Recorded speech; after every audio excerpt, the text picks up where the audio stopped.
Merci. Alors, bonjour tout le monde. Merci d'être présent. En fait, puis j'ai invité Jean-Robert à présenter avec moi pour nous donner quelques exemples additionnels.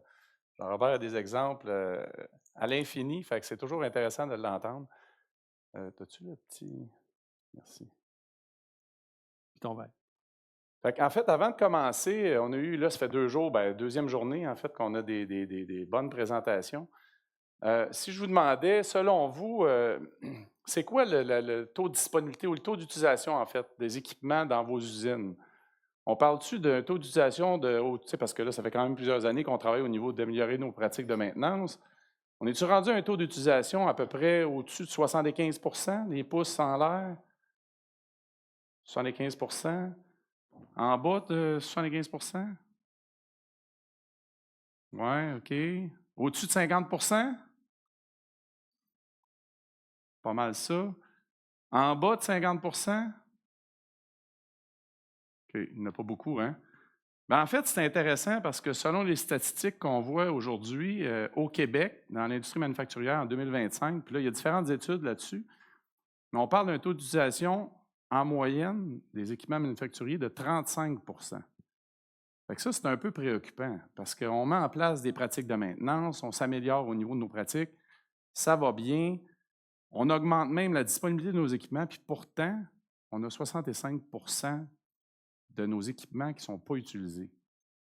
Qu'est-ce qui se passe? C'est quoi le problème? Puis là, si c'est un exemple concret, un client chez qui on a travaillé, en fait, ils nous ont demandé de les aider au niveau de leurs pratiques de maintenance, puis parce qu'ils avaient un problème, hein, 43 de taux d'utilisation moyen des équipements. Ils ont dit là, ça ne va pas. Quand on a creusé un peu plus, on a remarqué que, ben, écoutez, vos équipements sont disponibles. Le problème, ce n'est pas au niveau des pratiques de maintenance.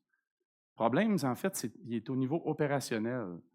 Et c'est là qu'on voit que les deux vont ensemble. Ce n'est pas un ou l'autre, c'est vraiment l'opération et l'entretien. Dans ce cas-ci, le cas problématique, c'est que les opérateurs avaient un tonnage à atteindre à chaque quart de travail. Qu'est-ce qu'ils faisaient? Ils atteignaient leur tonnage, ils avaient fait leur job, fini, on n'a plus besoin de travailler. Moi, pour avoir été directeur des opérations de la maintenance dans une aluminerie ici au Québec, dans le passé, je peux vous garantir que mes opérateurs étaient extraordinaires pour l'optimisation de leur temps de pause. C'était impressionnant. Et surtout de nuit. Là, c'était phénoménal. Mais le tonnage était là, à chaque jour. Le problème, c'était-tu au niveau de la maintenance? On avait du travail à faire au niveau de l'opération. C'est vraiment, il faut travailler ensemble, conjointement, pour augmenter l'utilisation de nos équipements. Parce que souvent, ce qui arrive, c'est qu'à 35 de taux d'utilisation en moyenne au Québec, ben, ce qu'on fait souvent, c'est qu'on pense qu'on a besoin d'un autre équipement. Fait que là, on a 2 équipements utilisés à 35. À 2 équipements, on n'utilise même pas un équipement au complet. Fait que la redondance d'équipement, posons-nous toujours la question, avant de racheter un équipement, une redondance, parce que c'est plus safe, on ne perdra pas de production, ben, on a-tu fait le tour de la question au complet? Fait que dans le fond, ce qu'on constate, c'est que l'expertise, elle existe, hein. Les organisations, ils ont mis en place les bonnes structures organisationnelles dans plusieurs cas. Fiabilistes, planificateurs, superviseurs, etc. On utilise des bonnes méthodologies, toutes les approches Six Sigma, etc. Ça, c'est encore là des belles approches. Ça fonctionne, ça nous aide, on augmente notre disponibilité d'équipement, on augmente nos performances au niveau entretien, au niveau maintenance, mais on a toujours un défi d'utilisation de nos équipements. C'est quoi le problème? Bien, un des problèmes qu'on constate, en fait, c'est souvent la croyance des dirigeants. Parce que moi, j'arrive comme directeur au niveau de la maintenance, bien, je vais mettre en place une équipe de maintenance, des planificateurs, des fiabilistes, tout ça. C'est extraordinaire. Écoute, j'ai formé mes planificateurs parce que là, on a, par exemple, on a acheté SAP PM, puis on a formé nos planificateurs avec notre intégrateur de SAP. Hein, SAP, l'intégrateur vient nous installer SAP. Typiquement, l'intégrateur, ce n'est pas un expert en maintenance, mais c'est un expert SAP. Il forme nos planificateurs. Les planificateurs sont capables d'utiliser l'outil, ça va bien. Est-ce que le planificateur a la connaissance que oui, il faut planifier une job de maintenance, mais est-ce que le mécano va avoir ses outils quand il va arriver sa job? Est-ce que les pièces vont être sur site lorsque le mécano va en avoir de besoin, etc. La job d'un planificateur, ce n'est pas juste d'apprendre à connaître SAP. C'est de savoir comment utiliser SAP dans un contexte de maintenance. Et c'est là où beaucoup de clients qui ont implanté, puis là, je donne l'exemple de SAP, mais ça peut être avec Maximo, ça peut être avec n'importe quoi. Beaucoup de clients nous approchent pour nous dire, écoutez, on a implanté SAP, on a formé nos gens, puis on a encore de la difficulté. Bien là, l'idée, c'est d'aller former les gens avec l'outil, SAP PM, mettons, mais avec des bonnes pratiques de maintenance. Et ça fait toute la différence. Fait que pas parce qu'on met en place une organisation que ça va marcher, il faut que les gens aient les bonnes connaissances. Puis l'autre élément qui est un facteur qu'on voit souvent, d'ailleurs, je l'ai le cas présentement, j'ai une fiabiliste très senior qui est chez un client. Le client a besoin d'une fiabiliste. Elle est top. Elle est numéro 1. Jean-Robert la connaît très bien. Jean-Robert l'a formée. Mais elle arrive chez le client est en urgence constamment. Qu'est-ce qui arrive? C'est que la fiabiliste a fait 0 fiabilité. Elle est aspirée par les urgences. Alors, dans ce cas-là, c'est un problème organisationnel, c'est un problème de culture. Ça, c'est aussi un facteur important, puis on va le couvrir un petit peu plus dans les détails. L'autre élément, c'est que l'utilisation des fichiers Excel, bien, saviez-vous qu'aujourd'hui, il y a encore plus de 50% des organisations qui travaillent, qui planifient les activités de maintenance avec l'utilisation de fichiers Excel. Ça, c'est un peu préoccupant parce que ce qui arrive, c'est que si vous donnez le bon outil à votre planificateur, encore là, je prends l'exemple du planificateur, mais ça peut être le fiabiliste, ça peut être n'importe qui dans l'équipe. Mais si vous ne donnez pas le bon outil, la personne va s'en développer des outils. Combien de monde ont déjà vu des fichiers Excel avec des macros, avec la programmation, que ça devient gigantesque, et là, la personne part parce qu'elle change de rôle ou elle quitte l'entreprise. Alors, il n'y a plus rien qui marche parce que personne n'est capable de se retrouver dans ce fichier-là. Ça, c'est aussi une des problématiques qu'on voit beaucoup au niveau des organisations. Si on regarde les plus performants dans l'industrie, en fait, les entreprises qui performent le mieux, comment on fait pour mesurer ces entreprises-là? Bien là, on parle ici de 5 à 10 Si on a une centaine d'entreprises qui sont représentées aujourd'hui, bien, il y en a seulement 5 à 10 d'entre vous qui faites partie des plus performants. Comment on fait pour les mesurer? Bien, entre autres, le taux d'urgence, en bas de 5 et ça, c'est selon des statistiques qu'on a regardées au niveau international.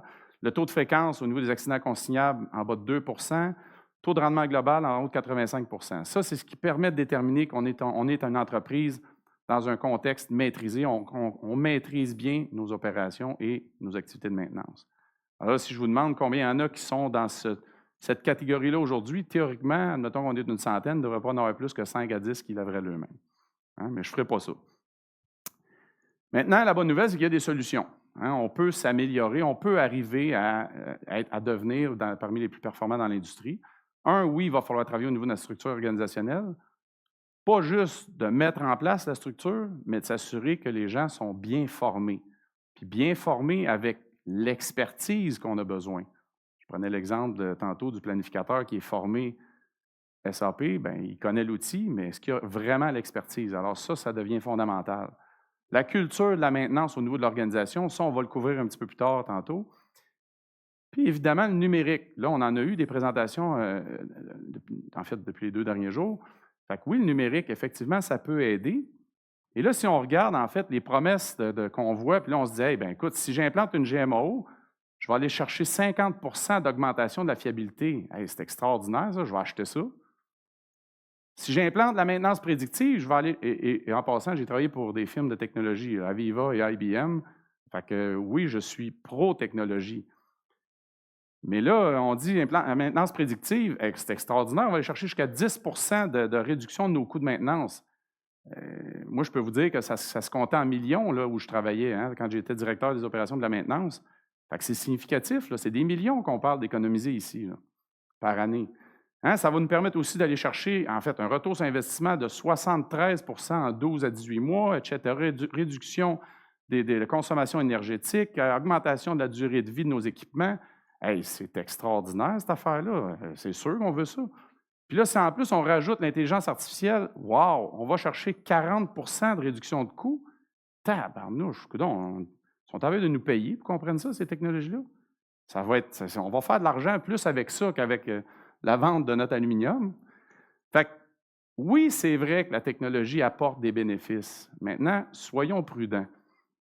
Comment on fait pour y arriver? Puis là, je vais laisser Jean-Robert nous donner des exemples d'entreprises qui ont effectivement utilisé le numérique, puis je vous laisse, Jean-Robert, vous donner des détails. Merci. Est-ce que vous m'entendez? OK, je n'étais pas sûr. Je vais commencer avec un site, OK, une usine, qui, quand elle a été construite, a été complètement instrumentée. Vous aviez la vibration, vous aviez débit, pression nommée, quelque chose, vous l'avez. Au complet. C'était un benchmark, un joyau. Fait qu'en l'attente, on disait, ben écoute, on va faire du 4.0. Fait que l'organisation disait, hey, on va avoir toute l'instrumentation, on va être capable de faire des analyses, des prédictions, etc. Problème? Ça ne marchait pas. Puis, quand on regarde, pourquoi pensez-vous que ça ne marchait pas? Ils ont tous les instruments, ils ont toute l'information, il n'y a rien qu'à pitonner, ils ont paille, ils ont nommé un système, ils ont un GMAO, ils ont tout ça. Pourquoi que ça ne marchait pas? Ils ne regardaient pas, oui. Pourquoi? Pourquoi? Pardon? Oui, il y avait des ressources en blanc. Pas toutes, mais il y en avait. Oui? Non? La culture. C'était pas dans la culture. C'est niaiseux, là, mais cette usine-là était flambant neuve. Les gens qui étaient arrivés là, pour des raisons syndicales, arrivaient d'une autre usine semblable avant, qui, elle, était broche à foin. Ils ont transféré dans cette usine-là. Du jour au lendemain, il y a un char de course, une Formule 1. On continue à fonctionner comme avant. L'allumage se faisait avec la masse, puis les filler gauge, puis ça fait de même. Corps réel. Fait que, comme on vient de dire, la culture n'était pas prête. Il n'y avait pas de spécialiste de fiabilité. Il n'y a pas de fiabiliste. Il n'y avait pas de culture d'utilisation des données pour l'optimisation. Votre point, qui ne regardait pas les données. Planification était en place, mais c'était le gopher du contremaître, disons, pour les urgences. Mauvaise exécution des travaux, automatiquement, ça va avec. Absence de normes claires de fiabilité. Pas de prédiction ni de prévention, malgré qu'il y avait des gens de maintenance conditionnelle, mais il y avait de la misère à se faire écouter, il fallait qu'ils se fâchent. Il y avait 4 spécialistes en vibration de niveau. Il y en avait 3 niveau 2, un niveau 1, un niveau 3, pour ceux qui connaissent ça. Là. Quand même, c'était capable. Puis peu de planification d'ordonnancement, évidemment. Mais les gars de maintenance conditionnelle trouvaient de quoi? Des mois avant, mais la planification ne suivait pas. Fait que le problème, il n'était pas le manque d'expertise, c'est son invisibilité opérationnelle, fondamentalement. Bon, ce qui a été fait, bien d'abord, première chose, c'est que le leadership à avoir à ce moment-là doit être directif, dans le sens de donner une direction, puis ça vient d'en haut. Assurer des rôles clés, donc il a fallu ajouter 2 fiabilistes, donc je vous ai fait rajouter 2 fiabilistes. Puis le rôle planificateur, bien, planificateur, ça planifie, ça ne fait pas les urgences. Désolé, il ne travaille pas là-dessus. Contremaître s'en occupe. Il a fallu mettre ça au clair avec le directeur, puis ça a cascadé. On a mis une cible de travail planifié. À l'époque, on se donne une cible réaliste, réalisable, 80 ça devient l'objectif. L'objectif n'est pas la qualité de la planification comme il faut en faire. Le planificateur prépare, va tout avoir ses pièces avant de le mettre dans le calendrier, se coordonne avec l'opération, puis je vais avoir au moins 80 de ça. L'application des règles et procédures. Donc, ce niveau de base-là, on dit, je vais avoir 2 rencontres, je disais, on va avoir 2 rencontres par semaine pour la planification, une de préparation de calendrier avec le représentant d'opération puis le planificateur, puis une avec le contremaître, puis après ça, on invite fiabilistes et autres qui veulent être là pour le geler dans le ciment pour la semaine d'après. Ça devient un rituel, c'est comme aller, il est obligatoire, il n'y a aucune raison pour ne pas y assister ou être représentant quelqu'un qui peut le faire. Donc, les rituels se mettent en place. On parlait de maintenance conditionnelle. Eux autres donnent le feedback au planificateur puis au contremaître, puis après ça, ils mettent ça dans le calendrier des travaux. Donc, application des règles et procédures. Maintenance basée sur le temps. À ce moment-ci, quand on commence de même, on met beaucoup d'emphase sur le périodique. Et la maintenance préventive. Changement d'huile, aller vérifier les niveaux. Surveillance de base de l'État. Rappelez-vous la mèche de ma présentation précédente. Par la maintenance conditionnelle. Puis, là, on est dans le 6 sigma. Il y a le Lean, le 6 sigma. Dans le cas du 6 sigma, on veut réduire les variations. Donc, la première chose qu'on fait, on fait des Pareto. Qui connaît les diagrammes de Pareto ici? Levez la main. Bon, pas mal. OK, pas mal. Donc, c'est très important parce que ça permet de focaliser sur les problèmes principaux pour avoir de l'impact maximum. 20-80. Au lieu de travailler sur le cossin ou la dernière urgence d'hier, on se focalise sur les problèmes récurrents qui vont avoir beaucoup d'impact. Puis ça, on les règle. Puis on règle le suivant, puis le suivant. Donc, la planification hebdomadaire est prête une semaine à l'avance, est mise au tableau disponible à tous les employés de l'équipe. Ils savent ce qui s'en vient dans leur semaine. Ils savent qu'ils ont les pièces dans les bacs de kitting. Puis la COPF, j'avais mentionné un petit peu plus tôt, nous permet aussi d'identifier quels sont les éléments principaux qu'on veut avoir. Donc, maintenance conditionnelle est ici. Quand ça chauffe, c'est là. Donc, on va choisir les stratégies d'équipement en fonction de la détectabilité. Mais encore là, on n'est pas très avancé. Ça, c'est un exemple concret avec... c'est quoi la différence?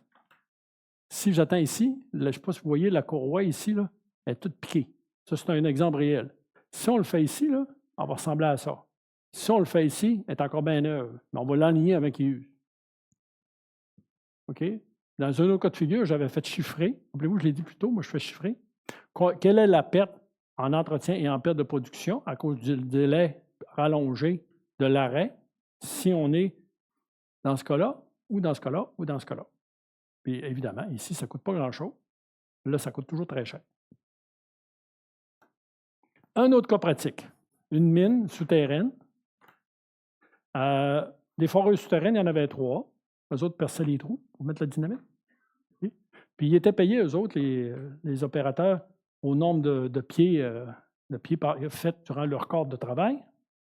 Puis les machines, il n'y avait tellement pas de fiabilité, comme disait Martin tantôt, qu'ils envisageaient d'en acheter une 4e. Donc, manque de fiabilité. Puis chaque équipe reçoit une prime. Quand j'ai découvert ça, là, j'ai dit à la direction, vous avez un problème de comportemental, là. Parce que l'opérateur, pour ceux, je pense que tout le monde va le voir venir, il a son intérêt, le groupe d'opérateurs qui est actuellement en train de forer, de pousser la machine tant qu'il peut pour faire le plus de pieds possible pour avoir le plus beau bonus. Il se fout de l'autre d'après, que lui, les machines vont être à terre. Encore moins, ça coûte de quoi y réparer. Donc, le message que j'ai dû passer à la direction, c'est qu'arrêtez-moi ça, là, les bonus au rendement par quart, il faut que ce soit l'ensemble. Parce qu'au lieu de faire boum, boum, boum, boum, vous allez avoir peut-être moins de pics, mais vous allez être plus constant. Sans réduction de variation, puis vous allez produire plus comme ça que vous produisez présentement en vous promenant de même. C'est sûr que d'un point de vue syndical, ça n'a pas été évident pour eux autres de le passer à vos employés et aux syndicats. Mais une fois qu'ils ont eu fait ça, ça fait une moyenne différence. Rajoutez à ça des stratégies d'équipement optimisées. Rajoutez à ça que là, je les ai rentrés dans la tête. Il fallait qu'envoyer quelqu'un inspecter avant que le véhicule rentre. Parce que mettez-vous dans l'image d'un véhicule sous terre qui est en train de creuser. Le garage est sous terre. Fait que quand il sortait avec le périodique, c'est tant de 1000 heures d'opération, il l'emmenait dans le garage. Là, les mécaniciens ouvraient la machine pour voir ce qu'il y avait à remplacer. Fait que là, il faut trouver les pièces. Mais des fois, ils n'étaient pas là dans le magasin. Fait que là, il fallait commander. La machine est sur le dos. Là, ils n'ont rien que 2 pour opérer. Vous voyez un peu le cercle vicieux. Fait que là, en envoyant quelqu'un inspecter avant, okay, vous avez dit, vous mettez avec un chapeau puis vous mettez inspecteur. Parce que l'autre affaire, c'est quand il va aller inspecter, les opérateurs vont dire « Hey, pendant que tu es là, réponds-moi donc ça! » Il est là comme inspecteur. Dis-y ton problème, on va le faire à la prochaine fois qu'il va rentrer au garage, puis on va être prêt. Donc, il y a un changement de mentalité à faire. Donc, comme je disais tantôt, les corps des métiers, les connaissances ont été améliorées. Là, on a rentré une responsabilisation globale de l'équipement, des équipements pour que toutes les équipes produisent mieux. Si une équipe essayait d'aller plus vite, les autres l'avertissaient, parce que là, tout le monde perd. Maintenant, basé sur la condition, on a fait faire des CMI à cette époque-là, la planification kitting, mise en place d'une inspection, comme je disais tantôt, puis la maintenance prédictive a été utilisée pour extrapoler la condition. Puis là, on a commencé à utiliser des indicateurs pour commencer à prendre des décisions sur les entretiens majeurs et les choses de même.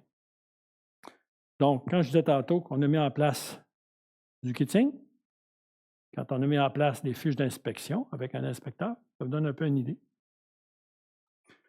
Niveau suivant, là, on s'en vient prêt à utiliser des méthodes, si vous voulez, des méthodes plus avancées pour être dans notre niveau optimisé, utiliser nos capteurs, toute l'information qu'on a, puis même éventuellement considérer aller vers l'intelligence artificielle. Donc là, la culture fiabilité est beaucoup plus avancée. On est en contrôle comme il faut de nos équipements, de nos processus. La fiabilité fait partie de toutes les activités du site. Moi, dans ce temps-là, je m'attends même que les RH vont même, quand ils vont embaucher ou faire de l'embauche, ils vont se demander, ils vont vérifier que les gens ont les aptitudes et la mentalité pour être fiables. Moi, si moi, un mécanicien, je ne veux pas rentrer un gars qui va taper sa à masse, tandis que les autres sont en train de faire du fine-tuning. Les indicateurs, l'alignement des rôles ils sont clairs, puis les routines ils nous donnent les données qu'on a besoin. Par exemple, la planification, là, on va être rendu pas à 80, on va être rendu dans les 90-95 de respect de calendrier. Puis quand il y a quelque chose qui a dérangé le calendrier, on veut l'analyser. Les croyances et rituels pour soutenir l'amélioration continue en planification et fiabilité, puis tout le monde est engagé. Et là, l'expertise terrain est augmentée par le numérique. Donc, que ce soit par GMAO, que ce soit avec des calepins, que ce soit avec d'autres informations, le numérique devient de plus en plus utile. Parce que là, on est capable de s'en servir. On va changer aussi un autre paradigme, c'est au niveau de la durabilité des équipements. Par exemple, ça c'est pour l'huile. On peut augmenter la durée de vie des équipements. Dans ce cas-là, c'est un exemple, les hydrocarbures. À gauche, c'est typiquement ce qu'on souhaite du manufacturier. On va demander à filtrer en amont. Moi, je demandais, dans mes dernières années à RTA, que l'huile qui rentrait dans les sites était filtrée avant qu'on les rentre. Puis après ça, il y a une manière de contenir. Par exemple, dans ce cas-là, avec un fil dessicant, pour ceux qui connaissent ça, c'est sûr qu'on ne rentre pas d'humidité ni de poussière. Le baril est sur le côté, ce n'est pas pour rien. Il ne faut pas que la poussière s'accumule sur le dessus puis rentre. Ça ici, le petit tuyau transparent pour voir le niveau. Puis après ça, chaque huile a une couleur particulière, les dévidoirs. Donc, on est capable de suivre la chaîne d'une huile pour éviter de se mélanger dans les huiles. Mais on peut parler de la vibration. Je parlais tantôt de la norme industrielle, c'est 0,2 pouces par seconde. L'excellence, ce n'est pas ça, c'est 0,1. C'est 2 fois moins en vélocité, mais rappelez-vous, l'énergie cinétique, c'est 1/2 MV carré. Si je divise par 2 la vélocité, c'est au carré, donc c'est 4 fois plus sévère comme niveau de sévérité que je fais dormir l'équipement. J'appelle ça faire dormir. Donc, il va durer 4 fois plus longtemps. Dans le cas des ppm, si on réduit de 10 ppm la contamination, c'est 3 fois plus de vie pour l'équipement. Un autre cas, l'état d'évolution, les personnes doivent être mobilisées, les personnes de l'organisation doivent être mobilisées et les outils mis en place graduellement en faveur d'une plus grande fiabilité. Puis l'évolution se fait par bond quantique, de la culture, de la mentalité des gens. Un exemple concret, la dernière usine que j'ai été directeur en France, j'avais demandé à mon équipe de fiabilité de quantifier le nombre de défaillances. Au travers des années, on a vu réduire le nombre total de défaillances du site. Ça a emmené cette courbe-là que vous voyez maintenant. OK? On l'a imagé par-dessus, mais la vraie courbe est en dessous. Là. Puis là, la question, c'était comment ça se passe? Parce que là, moi, j'avais fait l'Australie, j'avais fait l'Ouest canadien, j'étais rendu en France. Comment on fait ça? Changement de culture. Force est de constater qu'il y a comme des sauts quantiques qui apparaissent. Quand des gens passent du domaine instable, qu'on appelle, vos pompiers, au domaine stable, avoir les rituels de routine, puis comprendre l'importance, par exemple, de la planification, de la maintenance conditionnelle. Ce qui est amusant, ça se produit d'un coup. Ce n'est pas graduel, c'est d'un coup. Puis comme je disais hier, on a beau former, mais le contexte fait que ça se produit d'un coup. Puis moi, je trouve ça amusant, puis vraiment, j'aime ça, ça me fait plaisir. Quand j'ai quelqu'un avec qui je travaille, ou un client, qui tout d'un coup allume, fait que ça fait des mois qu'il m'ostine, puis il dit non, ça ne peut pas marcher à planification. Non, ça ne peut pas marcher à planification. Puis là, tout d'un coup, hey, ça a du bon sens. Hey, on a plus de contrôle qu'on avait. On sait où on s'en va.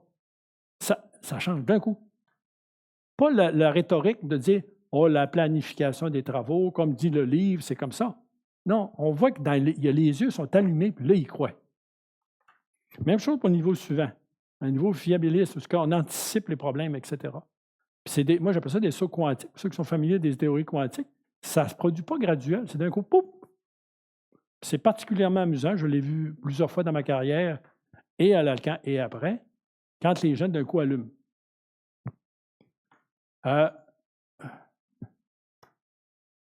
Donc, ce que je viens de vous décrire, c'est la mobilisation de la maintenance qu'on part des artisans, ça prise répare, puis on fait de notre mieux, à de plus en plus être une science, technologie, avoir des instrumentations, être capable de les analyser et d'utiliser pour anticiper. Je vais passer la parole à Martin parce que lui va aller plus loin que ça encore. On va continuer.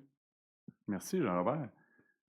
Fait qu'effectivement, en fait, à partir du moment où on a atteint un certain niveau maîtrisé, optimisé, comme Jean-Robert l'a expliqué, puis qu'on a la culture dans l'organisation qui est bien implantée, bien oui, on peut commencer à penser à aller vers le numérique. Évidemment, on a commencé le numérique un peu avant avec l'utilisation des fichiers Excel, tout ça, mais là, on peut commencer à aller un peu plus loin parce qu'on a la culture de l'organisation, on a l'engagement des employés, puis vous allez voir, je vais y revenir un peu plus tard là-dessus.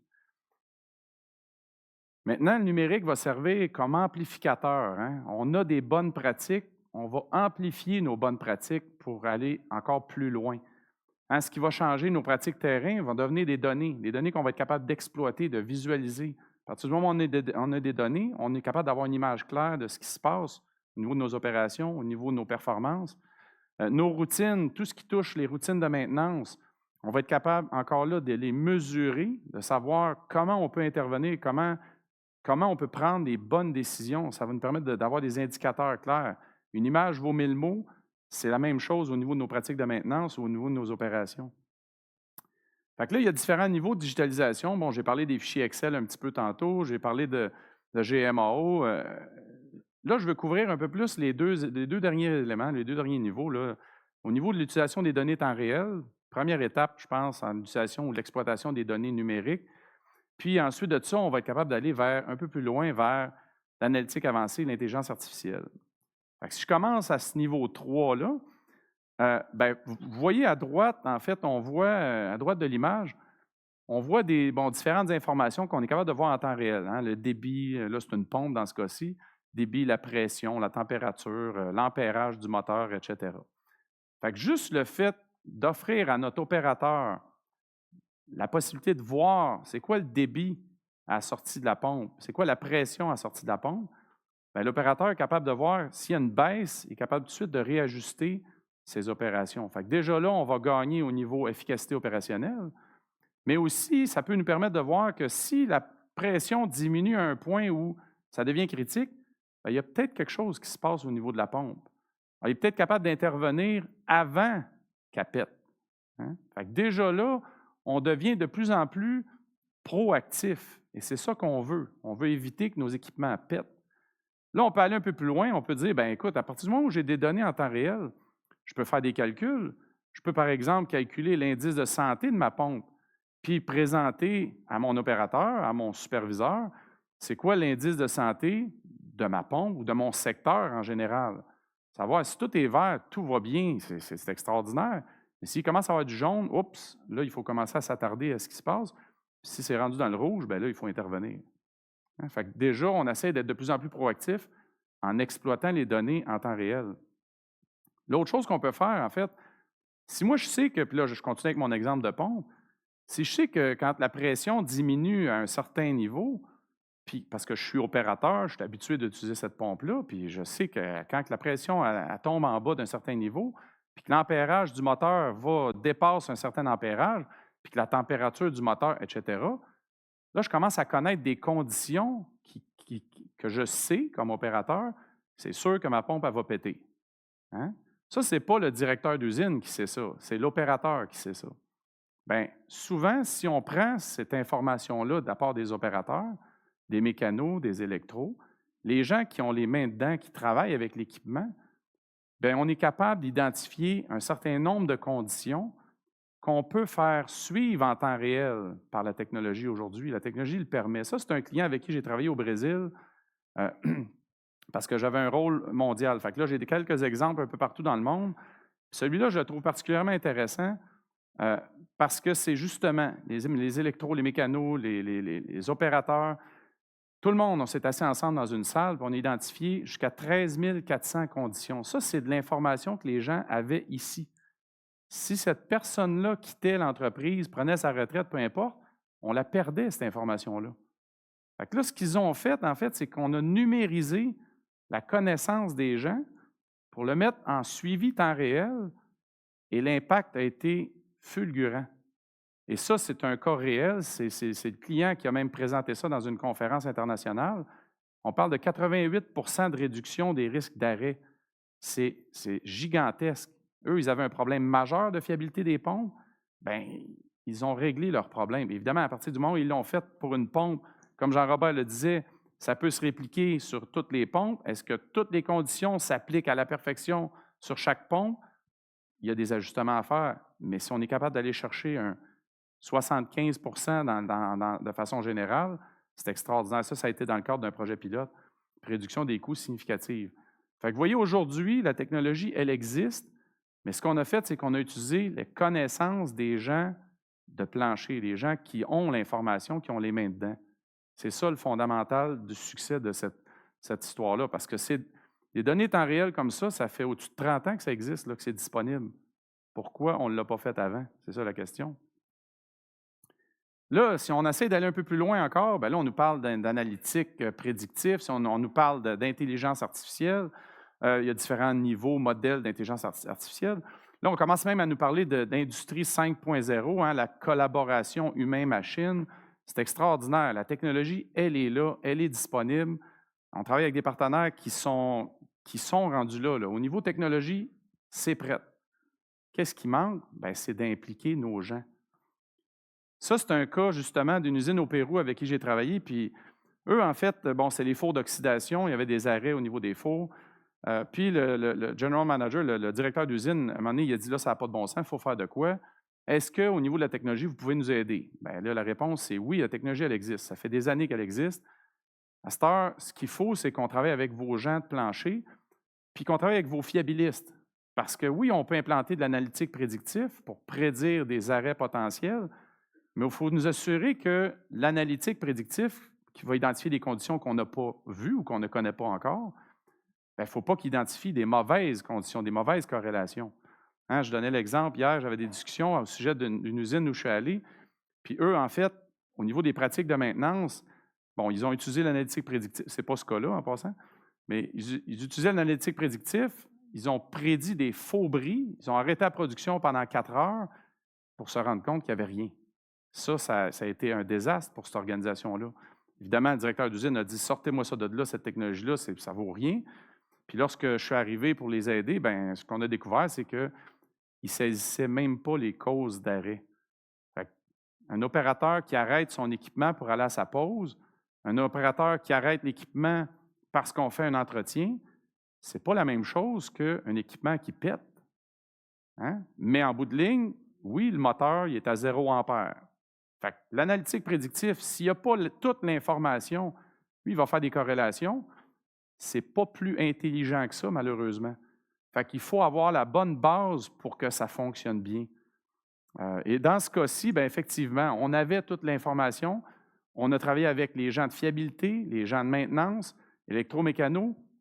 On a bâti, et avec les gens de technologie, on a bâti des modèles d'analytique prédictif en fonction de l'information qu'on avait disponible, qui était fiable, et le résultat était extraordinaire. Oui, ça marche, la technologie, mais on a travaillé avec les bonnes personnes pour que ça marche. Un autre exemple, une cimenterie, très grosse cimenterie qui sont basées au Mexique avec qui j'ai travaillé, bon, eux, il y avait un enjeu au niveau du kiln. Là, je ne sais pas pour ceux qui ont déjà visité une cimenterie, mais le kiln, c'est un gros équipement, un gros four rotatif, il faut opérer à peu près à 1500 degrés Celsius. C'est très, très, très sensible aux variations. L'opération d'un kiln, c'est très complexe. Puis évidemment, bien, il y avait beaucoup de variabilité. Il y avait d'excellents opérateurs qui comprenaient très bien le fonctionnement de leur four ou de leur kiln, mais il y en avait d'autres qui comprenaient un peu moins bien. Ce qu'ils ont fait, c'est qu'ils ont utilisé l'intelligence artificielle pour apprendre. On parle de machine learning, d'apprentissage profond. Ils ont appris du meilleur opérateur pour comprendre c'est quoi les paramètres optimaux d'opération. Et ce qu'ils ont fait après ça, c'est qu'ils n'ont pas remplacé les opérateurs. Ça, on ne s'en va pas là. Ils ont tout simplement recommandé. Donc, l'intelligence artificielle était capable de recommander aux autres opérateurs, mais là, ça se peut-tu que tu pourrais ajuster ce paramètre-là un peu plus, un peu moins, etc. Et le résultat a été extraordinaire. Ça a été un super beau succès. Encore une fois, les opérateurs ont été impliqués dans ce projet-là. Ça a été un succès qui a été phénoménal. Pourquoi? Parce que les bonnes personnes ont été impliquées. Fait que là, j'ai l'impression que je me répète, mais j'espère que le message, il passe. Fait que oui, la maintenance numérique va nous aider beaucoup. C'est clair. La technologie est là. Comme je vous dis, je pense qu'en 2010, je donnais déjà des conférences sur l'analytique prédictive et la maintenance prédictive. Fait que ça fait des années que ça existe. Maintenant, c'est un élément important. La technologie est là. Fait que si on regarde à gauche, c'est les niveaux qu'on peut aller. Puis je pense que ça a déjà été couvert là, dans le cadre des 2 journées. Fait que je n'y reverrai pas. Peut-être juste l'adaptif ou l'adaptative là, qui est avec le 5.0. Fait que oui, plus on va monter au niveau des technologies, plus ça va nous générer de la valeur, plus on va augmenter notre numérisation au niveau ou notre digitalisation d'entreprise, mais aussi plus l'engagement des employés et la culture organisationnelle deviennent critiques pour assurer un succès. Et si vous regardez à la base de la pyramide, c'est quoi qu'on a? C'est nos employés, c'est notre structure organisationnelle, notre culture et l'engagement des employés. C'est ça la base fondamentale. Et c'est ce qui explique pourquoi de 70 à 95 des projets d'intelligence artificielle aujourd'hui sont des échecs. C'est que les gens ne travaillent pas avec la base, avec les connaissances humaines pour aider les systèmes intelligents à performer. Alors, en conclusion, bien évidemment, ce qu'on remarque, c'est que quand on exploite l'expertise terrain, les gens, avec la technologie qui est là depuis 20 ans, 30 ans, qui est encore de mieux en mieux de jour en jour, bien, lorsqu'on combine les deux, ce qu'on obtient, en fait, c'est des performances qui ne sont pas héroïques. Il n'y a rien d'héroïque là-dedans. C'est soutenable, en fait. C'est qu'on réussit à faire des projets à succès qui sont tout simplement normaux, mais qui génèrent des résultats extraordinaires. Merci. Est-ce que vous avez des questions pour Jean-Robert et ou moi?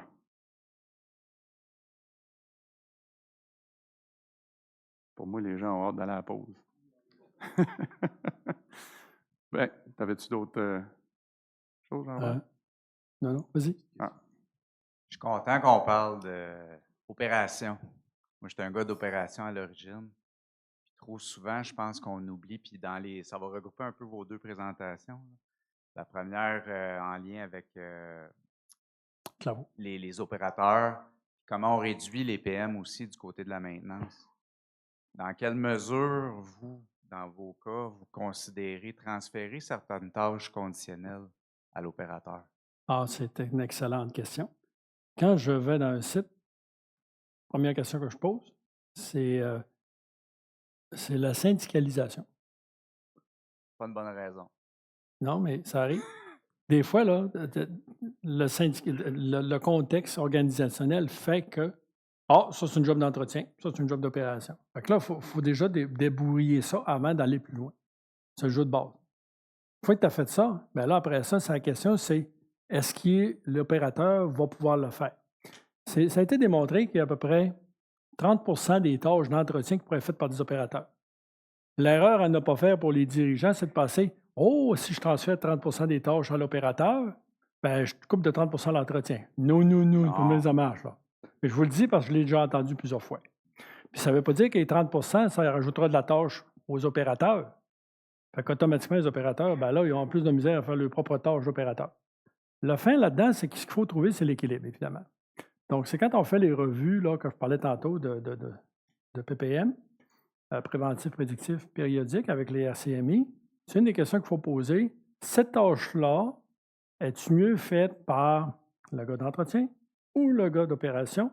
Mais si possible, à l'intérieur de ses routines habituelles. Parce que le gars d'opération, il a ses fiches d'inspection lui-même. En tout cas, si l'opération est bien gérée, ils ont leurs fiches d'inspection routinière, fait le tour de ses équipements, il y a ses mesures à vérifier, il est tel tolérant. On insère dedans des tâches qui seraient normalement autrement faites par la maintenance. L'autre aspect aussi qui est amusant, c'est des fois la confiance. Parce que je l'ai d'ailleurs le cas avec un client, Oh, mais tel secteur, ça a toujours été fait par les gars d'entretien. Ils n'osent pas laisser ça à l'opération, ils ne vont pas s'en occuper. Fait que ça, c'est une autre affaire qu'il faut bâtir graduellement, la confiance entre les deux. Là. OK? Mais oui, ça se transfère. Puis, comme je disais tantôt, ça peut aller jusqu'à 30 à peu près, mais je n'irai pas jusque-là. Si on allait chercher un 5 à 10 pour commencer, bien accepté de part et d'autre, le rituel se fait bien, donc c'est bien fait, puis on a le bon retour. Tu vas chercher à ce moment-là l'appropriation. Bon, je vais juste faire une parenthèse, si m'ouvrir une boîte de Pandore. J'ai vécu à vouloir essayer de faire des opérateurs mainteneurs. J'ai essayé ça. Dans Edison, mes erreurs, c'en était une. On avait même formé des opérateurs à faire une partie de la maintenance. Ils étaient aide seconde main, qu'on appelle, avec les mécaniciens. Puis on disait, nous autres, quand on a un arrêt, l'opérateur, au lieu de rester dans la salle de café, il va aller aider le mécanicien. Ça n'a pas si bien marché que ça. Parce que le problème, c'est qu'ils n'en font souvent pas assez, puis ils perdent l'expertise avec le long, puis là, ben, ça crée d'autres problèmes. Fait que, en répondant à ta question, oui, ça se fait. Oui, ça se fait très bien, mais il y a des conditions à respecter pour que ça soit pérenne. Ça répond à ta question? D'accord avec ça? C'est un commentaire plus une question, mais à ça, il faut regarder le niveau de maturité de l'entreprise. C'est exactement ça. C'est de là que quand on parle depuis tantôt de la culture, c'est ça qu'on veut dire. Ouais. C'est quoi le niveau de maturité? Tu sais, je disais tantôt, il y a des sauts quantiques, c'est ça. C'est quoi la maturité actuelle? Pas juste l'entretien, l'opération, la direction, donc de l'entreprise, comme tu dis. Si je peux me permettre, peut-être juste, tu sais, l'exemple que je donnais, là, à partir du moment où ton opérateur est capable de voir des courbes, voir ce qui se passe au niveau de l'équipement, il y a des bonnes chances qu'il soit capable d'intervenir lui-même. Tu sais, température qui monte, typiquement, c'est peut-être juste une question de graissage. Là. Tu sais, il manque juste du graissage. Fait que, hop, la température monte, je vais graisser mon bearing. Puis, fait qu'il y a des cas faciles où on peut amener de l'information à l'opérateur, mais s'il n'y a pas l'information, c'est dur de l'embarquer là-dedans. Il y a toujours une question de savoir, vouloir, pouvoir. Fait que, à partir du moment où la personne comprend pourquoi elle fait quelque chose, les opérateurs, ils veulent faire une bonne job. Là, moi, j'en avais 250, puis je peux vous dire que ces 250, il y en a peut-être un qui ne voulait pas, puis on l'a géré. Mais à part de ça, les gens, ils veulent faire une bonne job. Mais il faut qu'ils comprennent pourquoi ils font ça. Là. Fait que oui, la formation, c'est critique par rapport à ça, parce qu'un opérateur, à la base, n'est pas nécessairement enclin à comprendre les principes mécaniques, électriques, tout ça. Comment on y donne un minimum pour identifier des défauts. Puis après ça, là, il y a justement l'engagement, parce qu'ultimement, c'est qui le propriétaire de l'équipement? C'est l'opérateur. C'est qui passe le plus de temps sur l'équipement? C'est l'opérateur. Qui va venir voir les problèmes d'avance? C'est l'opérateur. Fait qu'il est beaucoup plus important qu'on pense dans toutes les discussions qu'on peut avoir, mais comment on va chercher cette connaissance-là aussi. Oui, à travers les FMIA, oui, les RCM, en l'impliquant, puis tout ça, mais dans le quotidien, puis trop souvent, on les voit, comme dans d'autres présentations, ils s'en vont en pause pendant que le mécanicien intervient. Non. Ou il est sur son cellulaire assis à côté de l'équipement pendant que l'équipement roule. C'est ça qu'on veut ultimement, que l'équipement roule puis qu'il soit moins occupé. Mais pendant ce temps-là, il peut faire autre chose. Faire de l'entretien ou des inspections, tout ça. Fait que comment on optimise tout ça, c'est la clé.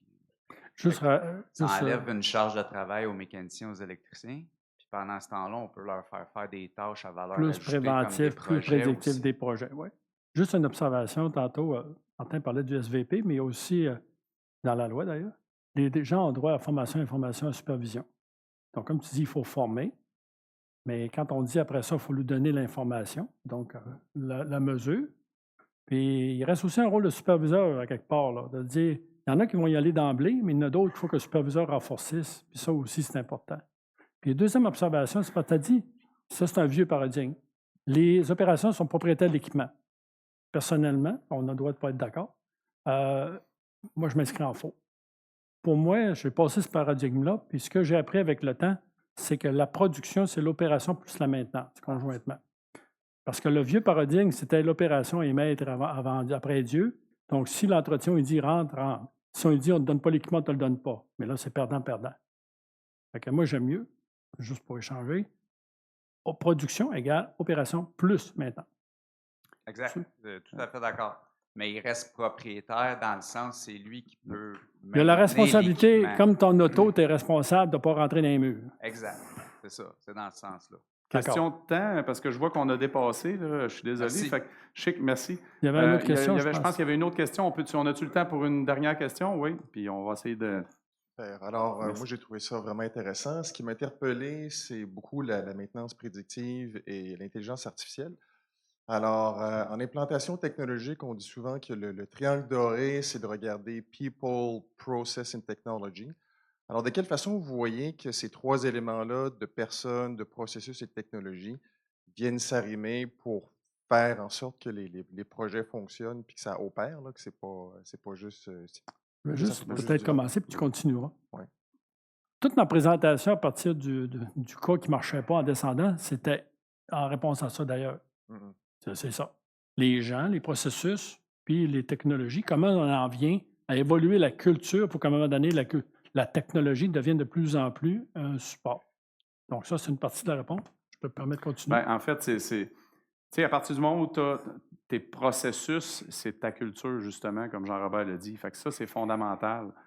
Pas de culture d'entretien, tu as beau avoir la technologie, puis là, l'exemple que je donnais tout à l'heure, puis ça, c'est un exemple flagrant que j'ai vécu. Si on ne capture pas les données, le pourquoi d'un arrêt, il n'y a pas une technologie qui va le deviner ou à peu près, là, tu sais. Fait que ça, c'est la portion culture, c'est fondamental. Les gens, ben, c'est les gens qui ont l'expertise. C'est les gens, on le dit depuis tantôt, les opérateurs, les mécanos, les électros, c'est eux qui connaissent les équipements.